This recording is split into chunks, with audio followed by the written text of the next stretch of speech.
नमस्कार, मैं हूं तरुण नांगिया और आप देख रहे हैं लीगली स्पीकिंग विद तरुण नांगिया। हमारे साथ आज एडवोकेट अश्विनी कुमार उपाध्याय जी मौजूद हैं। वही अश्विनी जी जो पिछले हफ्ते अरेस्ट हो गए थे और उन्हें मेट्रोपॉलिटन मैजिस्ट्रेट उद्धव कुमार जैन जी के अदालत में जमानत भी मिल गई। उनके ऊपर यह आरोप था कि एक सभा में जहां पर वो थे वहां पे किसी एक समुदाय विशेष के बारे कुछ स्लोगन जिसको कहते हैं वो हुआ जो उनके खिलाफ था। इससे कुछ लोगों की भावनाएं आहत हुई। मीडिया में, पूरे दुनिया में ये वाकया एक तरीके से चर्चे में आया। तो हमने ये सोचा कि क्यों ना अश्विनी जी से ही पूछा जाए कि जो उन पे आरोप लगे हैं उसके बारे में वो क्या कहना चाहते हैं। अश्विनी जी, आपने हमको अपना समय दिया, इसके लिए आपका बहुत बहुत धन्यवाद। बहुत बहुत धन्यवाद तरुण जी, बहुत बहुत धन्यवाद। तो अश्विनी जी, आप पर यह आरोप लगा कि आप एक ऐसे सभा में गए जहां पे उद्देश्य तो ये था कि जो पुराने कानून हैं, जो ब्रिटिश टाइम पे बने हुए कानून है, जिसका आज के जमाने में कोई उपयोग नहीं रह गया, उनको खत्म किया जाए। और यही मुहिम मैं आपको देख रहा हूं काफी सालों से लेकर के आपने कई पीआईएल इस पर फाइल की। पर जो न्यूज आई वो बिल्कुल अलग आई कि किसी समुदाय विशेष के खिलाफ एक तरीके से भड़काऊ भाषण या कुछ ऐसी बातें कही गई जो उनको पसंद नहीं आई और देन उसके बारे ये सारे दुनिया के मीडिया में गया। आपका क्या कहना है इस बार? देखिए तरुण जी, कई बार इस पूरी घटना के बाद हमें समझ में आया कि कई बार ऐसा होता है जो सच होता है वो दिखता नहीं है, जो दिखता है वो सच नहीं होता है।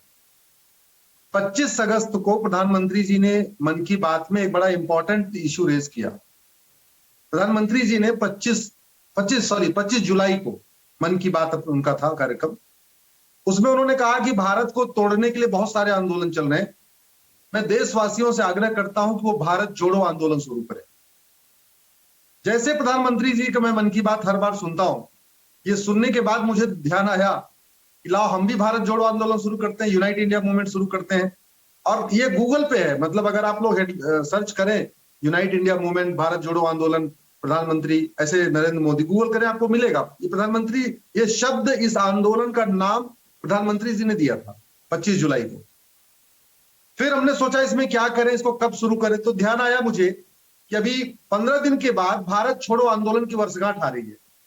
तो मुझे लगा क्विट इंडिया मूवमेंट के दिन यूनाइट इंडिया मूवमेंट शुरू करना, भारत छोड़ो आंदोलन के दिन भारत जोड़ो आंदोलन शुरू करना, इससे बढ़िया कोई टाइम नहीं होगा। हमने 8 अगस्त की डेट फिक्स किया। हमने सोचा कि भारत जोड़ो आंदोलन का विषय क्या रखें। तो पहला हमें समझ में आया कि भारत को जोड़ने में जो सबसे बड़ी समस्या आ रही है वो है कॉलोनियल लॉज, अंग्रेजों के कानून। और ये अंग्रेजों के कानून भारत के लोगों को न्याय देने के लिए नहीं बने थे, बल्कि भारत के लोगों को टॉर्चर करने के लिए बने थे। 1857 में मंगल पांडे जी ने जो क्रांति शुरू किया, उसके तुरंत बाद अंग्रेजों के कान खड़े हो गए। उन्होंने लॉर्ड मैकाले को बोला कानून बनाओ। लॉर्ड मैकाले ने कानून बनाना शुरू किया 1857 में। 3 साल के बाद वो कानून बन के भारत में लागू हो गया। उसको कहते हैं इंडियन पिनल कोड। ये मैकाले का बनाया हुआ है, 1860 में लागू हो गया। आईपीसी जब बन गई तो उनको लगा कि कानून तो बन गया, इसको इंप्लीमेंट कौन कराएगा। फिर उन्होंने 1 साल और मेहनत किया, अगला कानून बनाया, उसको 1861 में जो जाके लागू किया, उसको कहते हैं पुलिस एक्ट। तो ये जो पुलिस एक्ट बनाया गया था या आईपीसी बनाया गया था, ये भारत में अपराध कम करने के लिए, भ्रष्टाचार कम करने के लिए, या घूसखोरी, जमाखोरी, मिलावटखोरी कम करने के लिए, इसके लिए नहीं बना था। बेसिकली अल्टीमेट जिनका मोटिव था यहाँ के लोगों को टॉर्चर करना, यहाँ के लोगों को कानून के द्वारा जकड़ के उनके ऊपर राज करना। और यही इसका नतीजा था। आप देखो 1860 में आईपीसी लागू हुई, 1947 तक भारत यहाँ पे रहे, अंग्रेज रहे, एक भी अंग्रेज को सजा नहीं हुई। अगर ये कानून अच्छा होता तो इस देश में सबसे ज्यादा जो सजा होनी चाहिए थी वो अंग्रेजों को होनी चाहिए थी। सारे अत्याचार तो वो करते थे, भारत के लोग बेचारे क्या अत्याचार कर रहे थे। लेकिन सजा किसको हुई? वीर सावरकर को सजा हुई, भगत सिंह, सुखदेव, राजगुरु, अशफाकुल्ला को सजा हुई, लाला लाजपत राय को लाठियों से पीटा गया, बाल गंगाधर तिलक को लाठियों से पीटा गया। ऐसे लाखों नाम हैं जिनको यहाँ पे अलग अलग तरीके से प्रताड़ित किया गया। तो ये 1860 की आईपीसी, 1861 का पुलिस एक्ट, ये दोनों ही कानून यहाँ के लोगों को टॉर्चर करने के लिए बनाए गए थे।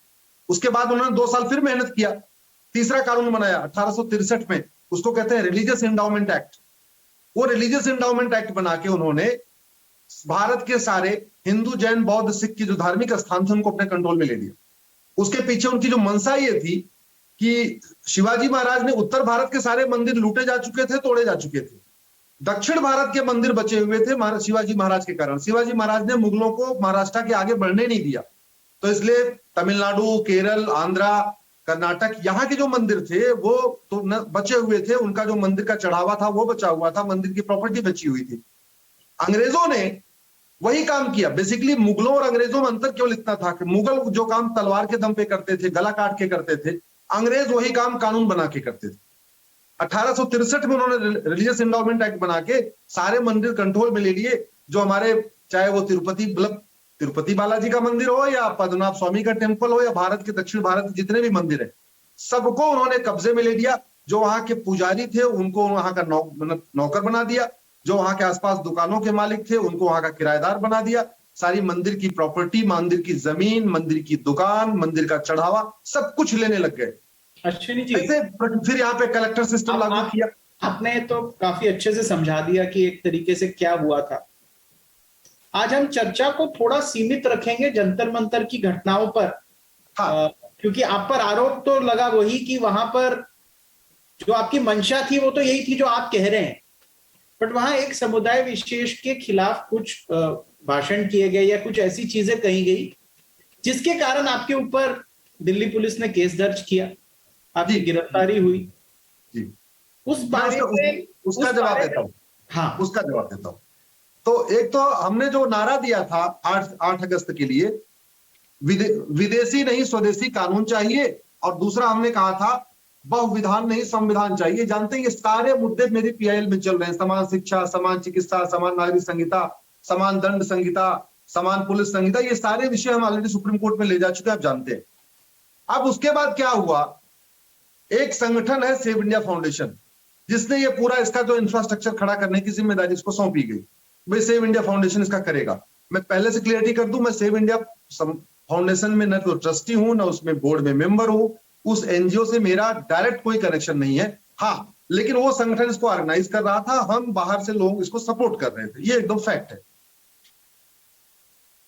8 अगस्त के दिन 10 बजे वहां पे हमने सोशल मीडिया से अपील किया कि भाई 8 अगस्त के दिन लोग भारत छोड़ो आंदोलन की वर्षगांठ पे लोग पहुंचे। सब काफी लोगों ने अपील किया, सब बाकी और कई प्रसिद्ध हमारे ऋषि मुनियों ने, हमारे साधु समाज ने, संत समाज ने, कई लोगों ने अपील किया कि 8 अगस्त को लोग पहुंचे। 8 अगस्त को वहां पे 10 बजे कार्यक्रम शुरू हुआ तरुण जी। मैं 11 बजे पहुंचा। मैं सामने की पार्क होटल में बैठा हुआ था। जो महाभारत में युधिष्ठिर का रोल निभाने वाले गजेंद्र चौहान वो भी आए हुए थे। मैं उनके साथ ब्रेकफास्ट ले रहा था। जो कार्यक्रम था पार्क होटल के अपोजिट था। मैं बैठा था पार्क होटल में ब्रेकफास्ट कर रहा था उनके साथ। 11 बजे मैं महाभारत में युधिष्ठिर का रोल निभाने वाले गजेंद्र चौहान, एक सीनियर आईएएस ऑफिसर हैं जो होम मिनिस्ट्री में एडिशनल सेक्रेटरी रह चुके हैं, उनका नाम है आरवीएस मणि।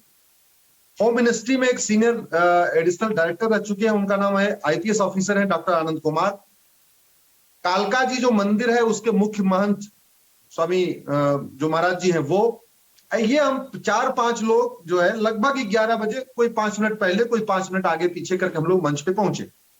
मंच पे पहुंचने के बाद मैंने अपना भाषण देना शुरू किया। मेरा भाषण पूरा का पूरा लाइव हुआ है, फेसबुक पे अवेलेबल है, कोई भी जाके देख सकता है। 12 बजे बहुत तेजी के साथ बारिश हुई। वहां पे बारिश इतनी तेज हुई कि सब मंच सब उखड़ गया, पीछे का बैकड्रॉप जमीन पे आ गया, पानी भरना शुरू हो गया सड़क पे। इतनी तेजी के साथ बारिश आई, माइक बंद हो गया। जब माइक वाइक सब बंद हो गया, पुलिस वालों ने कहा साहब एक काम करिए, कार्यक्रम बंद कर दीजिए क्योंकि भीड़ भी बढ़ रही है, और ये लाइव अगर हो गया, लोग चूंकि अपने मोबाइल से लाइव कर रहे हैं, उसको देख देख के और लोग आएंगे, आपका भाषण हो चुका, अब इसको बंद कर दीजिए। मैंने 12 बजे, बारिश का भी कारण था, भीड़ का भी कारण था, और पुलिस ने हमसे कहा भी, ये तीनों कारणों को देखते मैंने 12 बजे मैंने सबको हाथ जोड़ लिया, भैया जाइए, आज का कार्यक्रम खत्म हो गया, अब आप लोग अपने अपने क्षेत्र में कार्यक्रम करिए, मैं वहां आऊंगा। ये मैंने अपील भी किया वहां से लोगों को जाने कहने के लिए। 10 मिनट में और रहा वहां पे, फोटो खिंचवाया लोगों के साथ, सेल्फी वेल्फी करके 12:15 बजे मैं चला आया। 1 बजे मैं गाजियाबाद में रहता हूं। 1 बजे की जो मेरी लोकेशन जो ट्रैक की जा सकती है, आराम से मोबाइल के जरिए ट्रेस की जा सकती है, वो आपको गाजियाबाद मिलेगी। और वैसे भी जब दिल्ली से हम चले, आपको पता है दिल्ली के हर सभी रेड लाइट्स के ऊपर सीसीटीवी है। अक्षरधाम के सामने सीसीटीवी है, गाजीपुर बॉर्डर पे सीसीटीवी है, तो वो बड़े आसानी से देखा जा सकता है कि हाँ मेरी गाड़ी गाजियाबाद के लिए आ रही है कि नहीं आ रही है दिल्ली से। 1 बजे मैं अपने घर पहुंचता हूं, 2-3 घंटे बारिश होती है। अब लोग बताते हैं कि 3 बजे वहां पे बरसात खत्म हुई, कम हुई। 3 बजे के बाद वहां आसपास कुछ लोग आते हैं। 4 बजे के आसपास कुछ लोग वहां पे नारेबाजी करते हैं। नारेबाजी करते समय वो क्या करते हैं कि जहां एक मेरा बैनर लगा हुआ था उसके सामने आके खड़े हो जाते हैं, जिससे मेरी फोटो भी दिखती रहे। और ये वीडियो 4 बजे बनता है और शाम को 7:30 बजे एक तथाकथित सेकुलर लिबरल पत्रकार के द्वारा ट्वीट किया जाता है, जो कई 1-2 चैनलों में इनपुट एडिटर वगैरह रह चुके हैं। वो ट्वीट करते हैं। ट्वीट करने के आधे पौने घंटे बाद मुझे कोई बताता है, साहब एक ऐसा वीडियो वायरल हो रहा है और आपका नाम लेके ट्वीट किया गया। मैंने वीडियो देखा, मैं परेशान। उस वीडियो में ना किसी को मैं जानता हूं, ना किसी को देखा, ना कभी मिला, मैं पहचान ही नहीं पा रहा था। मैंने 2-4 जो सोशल मीडिया के एक्सपर्ट हैं उनको वीडियो भेजा। हमने कहा जरा भाई देखो इसको, जरा मैच करो, इसमें वीडियो में किसी को आइडेंटिफाई करते हो क्या? उन्होंने बोला ये सब करते करते रात 9, साढ़े 9 बज गया। 9, साढ़े 9 बजे जब मुझे किसी से भी मदद नहीं मिल पाई, सबने बोला जी हमें तो नहीं पता, हम नहीं पहचान पा रहे ये कौन लोग हैं। मैं थका हुआ था, सो गया। अगले दिन सुबह 9 तारीख को सबसे पहले पुलिस को कंप्लेन करने वाला मैं हूं। मैंने डीसीपी न्यू दिल्ली को रिटर्न में कंप्लेन भेजा। मैंने कहा कि ये वीडियो ट्वीट किया जा रहा है। तब तक बीच में कई सारे तथाकथित विधायक और नेता भी इसको ट्वीट करने लगे मेरा नाम लेके। मैंने रिटर्न में कंप्लेन किया कि ये मेरी इमेज को खराब करने। यहाँ पे 1 मिनट रुकते हैं। हम रुकते कहां पर? जब 4 बजे आपके होर्डिंग के सामने जहां आपकी फोटो थी जंतर मंतर पर, वहां पे कुछ लोग आए और उन्होंने ये किसी एक समुदाय विशेष के खिलाफ बातें की। क्या आप कहना चाहते हैं कि ये उस सभा के पार्ट थे, बाहर से आए थे, कोई साजिश है? आपके हिसाब से क्या हुआ? मेरे हिसाब से ये साजिश है, और साजिश नहीं है तो एक अपराध है, हर हालत में अपराध है। अगर ये वीडियो जेन्युइन है, जैसे अभी तक ये क्लियर नहीं हुआ कि वीडियो जेन्युइन है या नहीं है, अभी तक फोरेंसिक रिपोर्ट आई नहीं है। अगर ये वीडियो जेन्युइन है तो ये बिल्कुल इसको मतलब इस तरीके की भाषणबाजी को एक्सेप्ट नहीं किया जा सकता किसी भी तरीके से। ऐसी हेट स्पीच का हमारे सोसाइटी में कोई स्थान नहीं। अश्विनी जी, जहां तक मैं आपको जानता हूं, काफी सालों से जानता हूं, आपके मुंह से कभी ऐसे शब्द मुझे ना कभी सुनाई दिए, ना आपने ऐसे कभी भाषा इसके पहले इस्तेमाल की। हाँ, लीगल इंटरवेंशन आप करते हैं, जो कहते हैं वो आप अपने पीआईएल के द्वारा जरूर कहते हैं, बट आपसे कभी ऐसा कुछ सुना नहीं।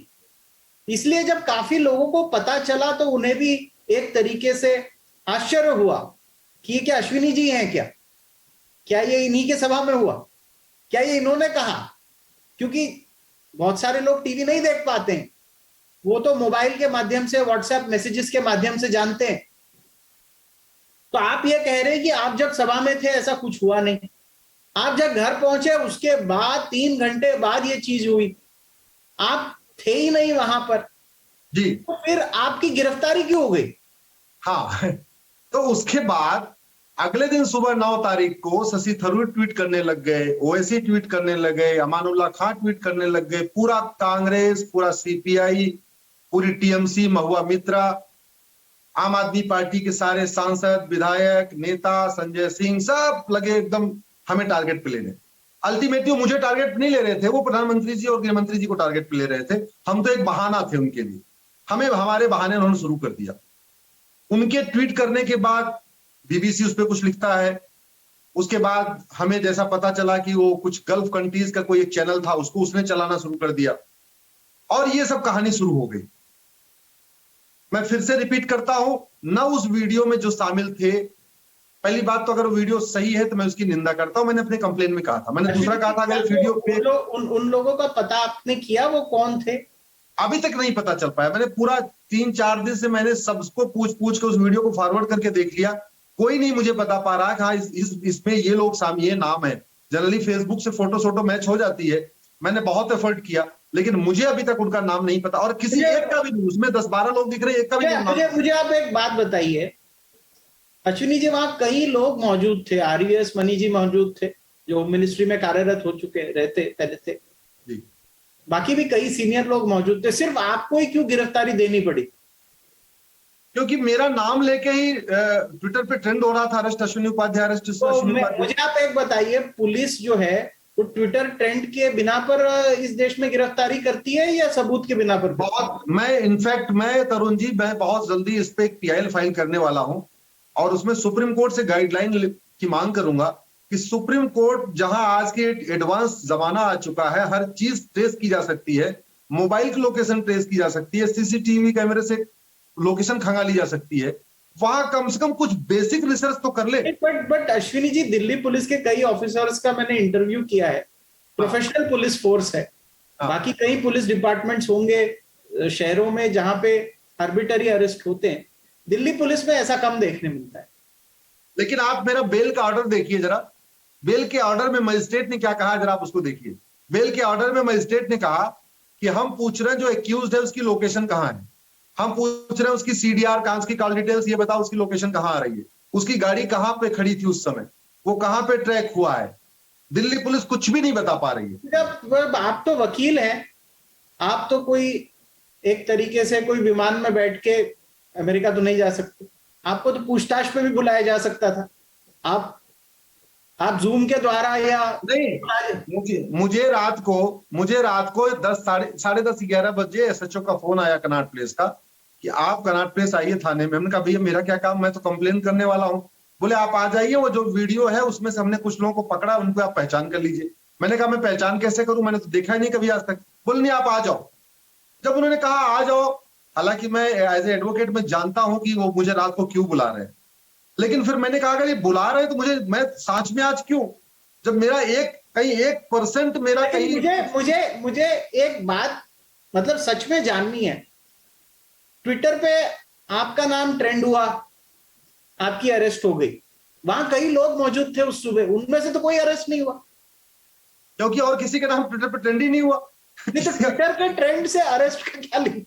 किसी और का नाम, भाई आप जरा सोचो, आरवीएस मणि जी को आप टारगेट करोगे तो बीजेपी को बदनाम नहीं कर सकते ना। आईपीएस ऑफिसर आनंद कुमार को आप उसके द्वारा बीजेपी को बदनाम नहीं कर सकते। फिरोज बख्त अहमद थे, मौलाना कलाम के जो परपोते हैं, वो भी मेरे साथ में थे, और ये सब लोग बाकायदा पब्लिक स्टेटमेंट दे रहे थे तो हम साथ में थे, साथ में गए और साथ में वहां से चले गए। क्योंकि कोई इससे क्या मतलब साध्य होता है ये समझना मुश्किल है। अरेस्ट हो गई, आपको दूसरे दिन जमानत मिल गई, आप बाहर है, केस है वो चलता रहेगा, आप खुद वकील हैं, इन्वेस्टिगेशन करके अगर होता तो शायद अरेस्ट ना होती, केस तो दर्ज हो सकता था, बट आपकी कस्टडी की जरूरत थी क्या? मेरी कस्टडी की कोई जरूरत नहीं थी, मैं कोई भगोड़ा नहीं हूं। मैं कनॉट प्लेस से मुश्किल से 4 किलोमीटर की दूर पे मेरा सुप्रीम कोर्ट में चैम्बर है, आप हमारे चैम्बर में आके आप देख चुके हो, मैं सुप्रीम कोर्ट बैठता हूं, मेरे खिलाफ कोई केस नहीं। मैं तो अपराधीकरण के खिलाफ दुनिया भर की पीआईएल फाइल कर चुका हूं, 25 से ज्यादा मेरी पीएल इलेक्शन रिफॉर्म पे है।